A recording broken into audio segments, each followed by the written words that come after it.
dalawang kasapi ng communist terrorist group na kinilala sa kanilang mga alias na Ami, Boy at Sheila ang voluntaryong sumuko sa mga otoridad sa isinagawang Joint Interagency Special Intelligence Operation sa Bula Municipal Police Station, Barangay San Roque, Poblacion Bula, Camarines Sur noong Hunyo 22, taong kasalukuyan. Ang operasyon ay pinangunahan ng 95th Special Action Company, 9th Special Action Battalion, PNP SAF, katuwang ang iba pang law enforcement at military units, gayon din ang local government unit ng Bula. Kasabay ng kanilang pagsuko, isinuko rin nila ang isang kalibre 38 na revolver, 4 na bala, isang anti-personnel improvised explosive device at 3 improvised hand grenade.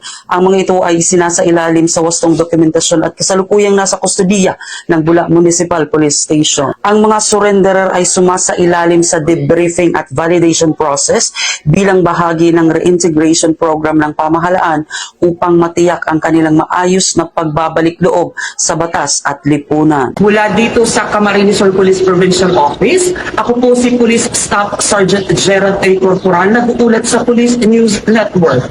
Bagong PNP para sa bagong Pilipinas, serbisyong mabilis, tapat at nararamdaman.